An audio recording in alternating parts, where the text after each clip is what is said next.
Hello everyone, welcome to our channel education hotspot. तो अपनी आज की क्लास से हम लोग एक नई सीरीज स्टार्ट करने जा रहे हैं।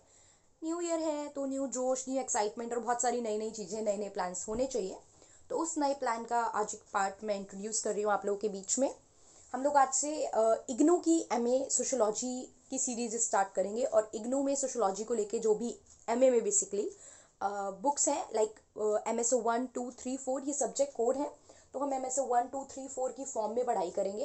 देखिए, ये एमए की सोशोलॉजी जो है, एक तो जो बच्चे एमए कर रहे हैं, एग्जाम आने वाले हैं फरवरी में, जून में एमए सोशोलॉजी के एग्जाम है। सेकेंड थिंग, जो बच्चे नेट की तैयारी करते हैं, जो बच्चे JNU से एमए एंट्रेंस की तैयारी करते हैं, या जो बच्चे सोशोलॉजी ऑप्शनल के लिए पढ़ रहे हैं, वेदर स्टेट PCS एग्जाम के लिए या UPSC के लिए, तो ये चीज़ आप लोगों के लिए बहुत इंपॉर्टेंट हो जाती है। क्योंकि कहा जाता है बेसिक 11th 12th की बुक, इग्नू का मटेरियल जो है, ये हमारे लिए एक बेस हो जाता है तैयारी के लिए। तो जिन लोगों को नॉलेज नहीं है, इनिशियल है, बुक्स पढ़ने में इंटरेस्टेड नहीं होते हैं, तो यहाँ पे हम लोग इसको बहुत डिटेल में अच्छे से विद प्रॉपर नोट्स के साथ ये चीज़ें कवर करने वाले हैं। तो होप ये आप लोगों के लिए काम आएगी आप लोगों को। और आप लोगों के रिस्पॉन्स पे फर्दर वीडियोस डिपेंड करती हैं कि कितना आप लोगों को वीडियोस पसंद आ रही हैं, आप लोग इसको कितना लाइक कर रहे हैं, आप लोग इसको कितना शेयर कर रहे हैं, कितने मैक्सिमम लोगों में ये जो वीडियोस हैं ये पहुंच रही हैं। तो उस बेसिस पे आप लोगों के रिस्पॉन्स पे मुझे थोड़ी सी चीज़ें क्लियर होंगी और मुझे हेल्प मिलेगी कि मैं फर्दर वीडियोज़ कैसे बनाऊँ, क्या बनाऊँ, और बेसिकली और क्या क्या चीज़ें मैं कर सकती हूँ आप लोगों के लिए। ठीक है, तो आज का टॉपिक स्टार्ट करते हैं। बाकी बातें तो फर्दर वीडियोस में हम लोग धीरे धीरे करते रहेंगे। यस, और एक और बहुत अच्छी चीज़ मैं प्लान कर रही हूँ जो बच्चे एमए सोशोलॉजी करना चाहते हैं उनके लिए। तो अगर कोई भी इंटरेस्टेड है या किसी को भी कुछ एमए सोशोलॉजी से रिलेटेड चीज़ें पूछनी है, तो आप कमेंट बॉक्स में मेंशन कर सकते हो। तो यहाँ भी हम लोग स्टार्ट करेंगे MSO 1 का यूनिट 1 जो है social theory and it's context. इस चैप्टर का first topic that is social theory. तो आज की क्लास में हम लोग समझेंगे what exactly is social theory. Social theory होती क्या है? तो देखिए, सोशल थ्योरी में क्या चीज जाती है, ये फॉर एग्जाम्पल आप और मैं, हम सोशोलॉजिस्ट हैं। सोशोलॉजिस्ट होते कौन है? वो पर्सन जो सोशोलॉजी की स्टडी कर रहे हैं। अब ये सोशोलॉजिस्ट बनते कैसे हैं भाई? ऑब्वियस बात है, कुछ पढ़ाई की होगी ना सोशोलॉजी से रिलेटेड। आपने ग्रेजुएशन, पोस्ट ग्रेजुएशन की, कुछ रिसर्च करी, कुछ स्टडी करी, थीसिस लिखी, देन आप एक सोशोलॉजिस्ट कहलाए। और आपकी जो रिपोर्ट है, आपकी जो स्टडी है, वो लोग पढ़ रहे हैं।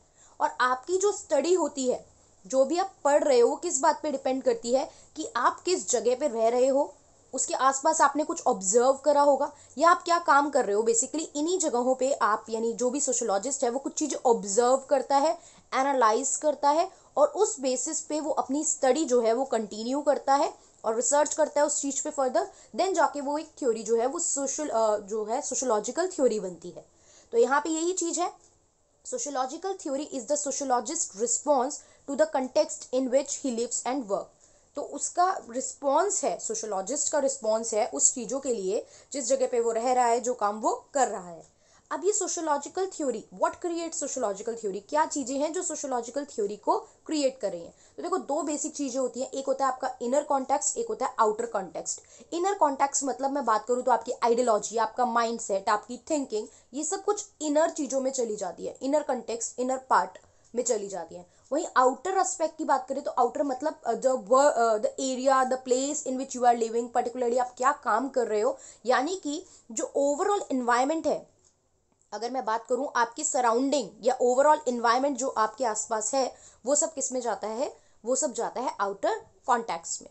तो इनर कंटेक्स्ट, आउटर कंटेक्स्ट की बात की तो इनर कंटेक्स्ट में जाता है background and mindset of the theorist. जो भी थ्योरी दे रहे हैं, उनका बैकग्राउंड क्या है, वो कहाँ से, किस एरिया में रह रहे हैं, कहाँ से बिलोंग कर रहे हैं, तो उस चीज़ पे थॉट प्रोसेस डिपेंड करता है।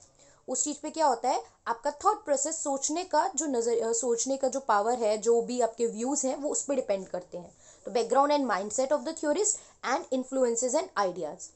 आउटर कॉन्टेक्स्ट की बात की जाए तो सोशल और फिजिकल एनवायरनमेंट जो भी आपके सराउंडिंग में है, वो सब किसका पार्ट हो जाता है?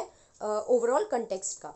देखिए, अब इसके बाद आपके पास अगर बुक ऑनलाइन या ऑफलाइन मोड में या आपके पास बुक्स अवेलेबल हैं, या तो किसी के पास PDF फॉर्म में अवेलेबल होगी, बुक नहीं है तो प्रॉपर बुक अवेलेबल होंगी एमए की, तो आप ये सब समझने के बाद इस टॉपिक को वहाँ से पढ़ लीजिए, रीड कर लीजिए, समझ में आएगा। इन केस किसी के पास बुक अवेलेबल नहीं है, ये सुनिए, लिखिए, आपका काम चल जाएगा। ठीक है, बाकी आगे सोशल थ्योरी का मीनिंग क्या है, सोशल थ्योरी का अगर मैं कंक्लूड करूँ इन सब चीज़ों से, तो सोशल थ्योरी क्या है? तो social theory refers to the ideas, arguments, hypothesis, thought, experiment and explanatory speculation.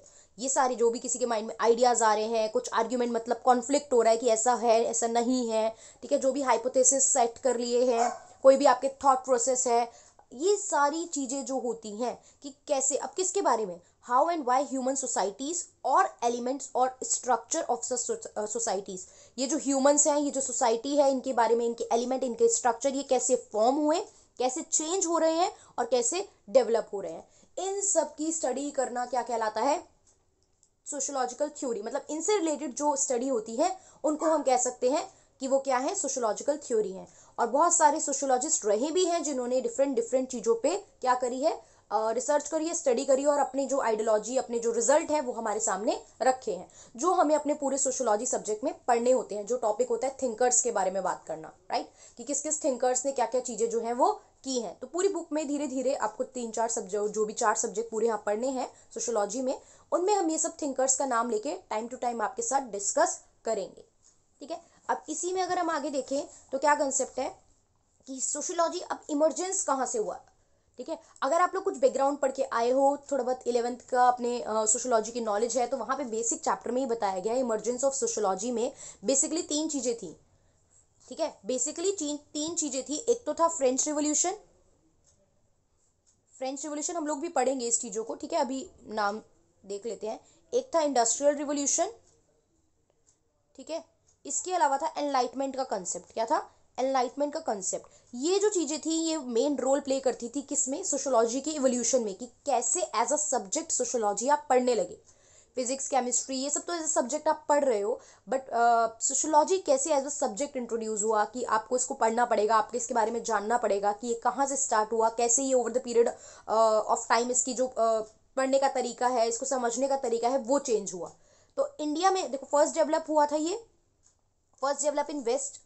Sociology जो सब्जेक्ट था वो सबसे पहले वेस्ट में डेवलप हुआ, ठीक है। उसके बाद इंडिया में बात करें तो इंडिया में ये थोड़ा सा हमें 20th सेंचुरी में आके देखने को मिला।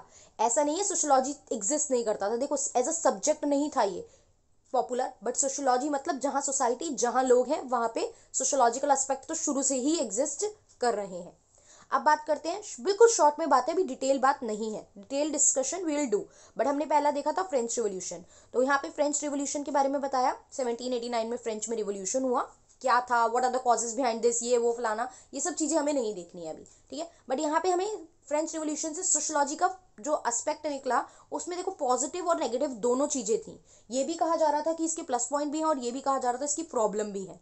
तो फ्रेंच रिवॉल्यूशन के थ्रू हमें पता चला कि यहाँ पे सोशल थ्योरी जैसी चीज के आने की जरूरत है। फायदे रहे बहुत सारे, फ्रेंच रिवॉल्यूशन के थ्रू सोशोलॉजी प्रमोट हुई, सोशोलॉजी इवॉल्व हुई, ठीक है, बेनिफिट रहे। लेकिन नुकसान क्या रहा, बेनिफिट तो ठीक है, एज अ सब्जेक्ट आ गया, डिसिपल आ गया, आप समझने लग गए ह्यूमन और सोसाइटी के बीच के इंटरफेरेंस को, ह्यूमन और ह्यूमन के बीच में जो कनेक्शन होता है, दो अलग अलग सोसाइटी ग्रुप्स के बीच में जो कनेक्शन होता है, ग्रुप्स जो होते हैं वो कितने टाइप के होते हैं, क्लास स्ट्रगल क्या, कास्ट क्या, ये सब धीरे धीरे हमें समझ में आने लगा। पूरी सोशोलॉजी पढ़ लोगे तो और समझ में आएगा, ठीक है। तो ये सब समझ में आने लगा, लेकिन बेसिक प्रॉब्लम क्या थी, जो उस टाइम के कुछ थिंकर्स ने था, उन्होंने ये कहा कि जो लॉ एंड ऑर्डर जो है, जो कानून व्यवस्था है, वो बहुत खराब हो गई है रिवोल्यूशन के बाद से, मतलब वो चीज़ खराब ही हो गई है रिवोल्यूशन के बाद से, सही होने की बजाय, ठीक है। तो कॉम्टे एंड डर्किम दो ऐसे सोशोलॉजिस्ट हैं जिन्होंने बात की है लॉ एंड ऑर्डर को लेके। लॉ एंड ऑर्डर के बारे में इनकी थ्योरीज भी हैं, that we will discuss further.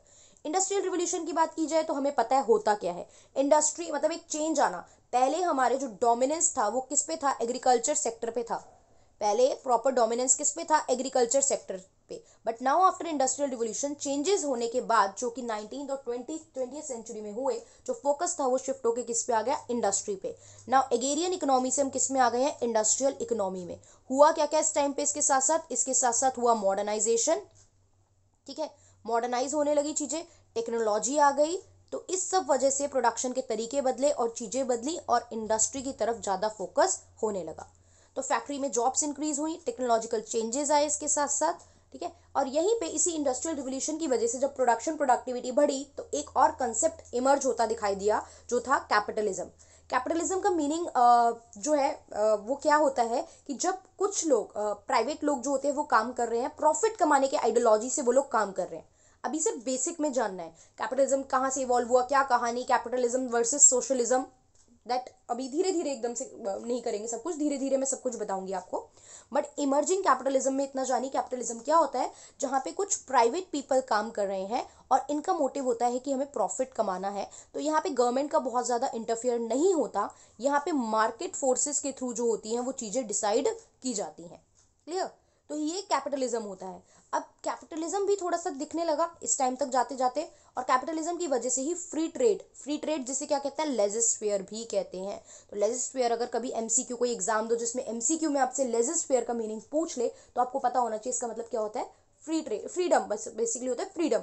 तो हमें यहाँ पे फ्रीडम मिली, रिस्ट्रिक्शंस हट गई, तो ट्रेड जो था वो आसानी से अब इंटरनेशनल लेवल पे, ग्लोबल लेवल पे होने लगा था। बट इस कैपिटलिज्म की वजह से सोसाइटी में इनइक्वालिटी आ रही थी, बिल्कुल आ रही थी।